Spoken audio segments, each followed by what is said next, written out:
সামনে রয়েছে লোকসভা নির্বাচন। বাংলায় কোন দল কত ভোট পেতে পারে তা নিয়ে কিন্তু এখন থেকেই ভবিষ্যৎবাণী শুরু হয়ে গিয়েছে। গত বছরের তুলনায় এই বছর তৃণমূল কি সিট পাবে, সিট কি বাড়বে নাকি পিছিয়ে পড়বে মমতার শিবির, আর সেই জায়গায় কি বিজেপি এগিয়ে যাবে? সম্প্রতি একটি সংস্থার তরফে জনমত সমীক্ষা করা হয় আর সেই রিপোর্ট সামনে আনা হয়েছে, যেখানে লোকসভা নির্বাচনে এই রাজ্যে কোন দল কতগুলো আসন পেতে পারে তা তুলে ধরা হয়েছে। আর সেই রিপোর্ট কিন্তু একেবারে অবাক করার মতো। গত লোকসভা নির্বাচনে বাংলায় 18টি আসনে জয়ী হয় বিজেপি।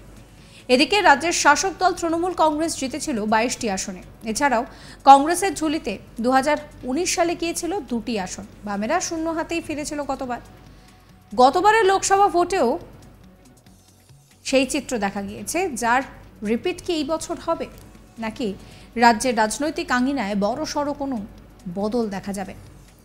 এই প্রশ্নের সম্ভাব্য জবাব দিল একটি সংস্থার জনমত সমীক্ষা। বর্তমানে বাংলায় তৃণমূল কংগ্রেস কেমন ফল করবে সেই নিয়ে কিন্তু একটা প্রশ্ন রয়েছে। তবে আমরা জানি যে বাংলায় ইন্ডিয়া জোট হচ্ছে না, তৃণমূল এবং কংগ্রেসের জোটের সম্ভাবনা নেই। এই পরিস্থিতিতে দাঁড়িয়ে কংগ্রেস গতবারের মতো ফের বামেদের সঙ্গে হাত মেলাতে পারে, আর সেই ফায়দা হয়তো সরাসরি বিজেপির কাছে যেতে পারে, কারণ সেই ক্ষেত্রে বিরোধী ভোটে বিভাজন হবে। 2021 সালের বিধানসভা নির্বাচনে ক্ষমতা দখলের লড়াইয়ে ঝাঁপিয়েছিল পদ্ম শিবির। কেন্দ্রীয় বিজেপি টিম সোনার বাংলা গড়ার স্বপ্ন দেখিয়েছিল, তবে শেষমেশ অবশ্য সেই স্বপ্ন অধরাই রয়ে গিয়েছিল। নিরঙ্কুশ জয় পেয়ে রাজ্যের কুর্সিতে ফের বসেন মমতা বন্দ্যোপাধ্যায়। সামনেই লোকসভা নির্বাচনকে পাখির চোখ করেছে সমস্ত রাজনৈতিক দল। নির্বাচনে বাংলায় বেশি সংখ্যক আসনের লক্ষ্যমাত্রা বেঁধে দিয়েছে শাহ।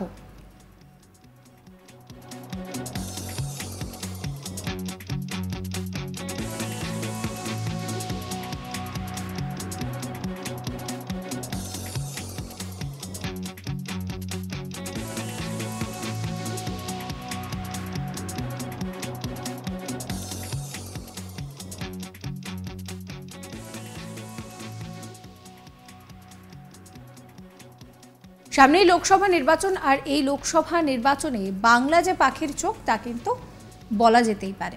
কারণ একদিকে আমরা দেখছি যে তৃণমূল কংগ্রেস তাদের নিজেদের ঘর গোছাতে ব্যস্ত তো রয়েছে, অন্যদিকে বিজেপির টার্গেটও এখন এই বাংলা। তার জন্য আমরা দেখেছি যে অমিত শাহ তিনি বঙ্গ সফরে এসেছেন এবং এসে তিনি কিন্তু একটা নির্দিষ্ট আসন সংখ্যার যে টার্গেট, সেই টার্গেট বেঁধে দিয়েছেন। তারপরে বারবার শুভেন্দু অধিকারী বা বিজেপির যে বঙ্গ নেতৃত্ব রয়েছে তারা বারবার দিল্লিতে উড়ে গিয়েছেন, সেখানে বৈঠক করেছেন এবং কিভাবে বাংলায় লোকসভা নির্বাচনে আসন সংখ্যা বাড়ানো যায় সেই নিয়ে রীতিমতন বলা যেতে পারে যে একটা নীল নকশা ছকে দেওয়া হয়েছে বিজেপির কেন্দ্রীয় টিমের তরফ থেকে। অন্যদিকে তৃণমূল কংগ্রেসের তরফ থেকে একটাই কথা বারবার বলা হচ্ছে যে মমতা বন্দ্যোপাধ্যায় তিনি বলছেন তাকে দেখে ভোট দিতে। তবে সন্দেশখালী, এই যে একটা উত্তপ্ত ইস্যু, সেই সন্দেশখালী আদৌ কি বাংলায় তৃণমূলকে ব্যাকফুটে ফেলে দেবে, সেই নিয়ে কিন্তু একটা আশঙ্কার কালো মেঘ তৈরি হয়েছে।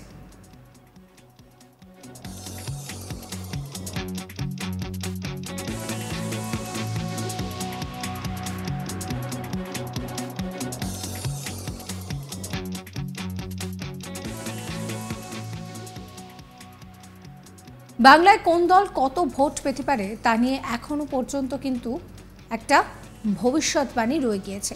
গত বছরের তুলনায় এবারে কি তৃণমূলের সিট বাড়বে নাকি পিছিয়ে পড়বে মমতার শিবির, আর সেই জায়গায় কি বিজেপি এগিয়ে যাবে, সেই নিয়েই একটি জনমত সমীক্ষা করা হয়।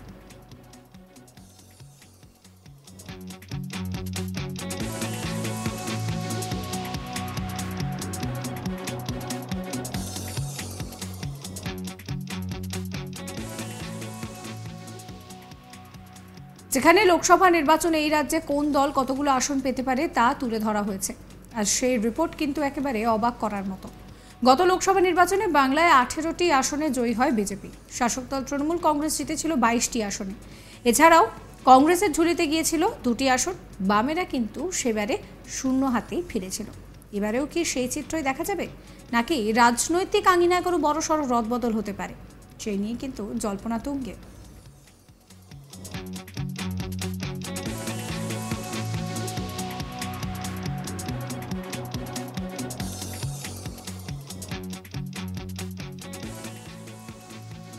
এই ভিডিও সম্পর্কে আপনাদের মতামত জানাবেন। সমস্ত খবরের আপডেটের জন্য সাবস্ক্রাইব করবেন আজ তাক বাংলার ইউটিউব চ্যানেলটি, ফলো করবেন আজ তাক বাংলার হোয়াটসঅ্যাপ চ্যানেল।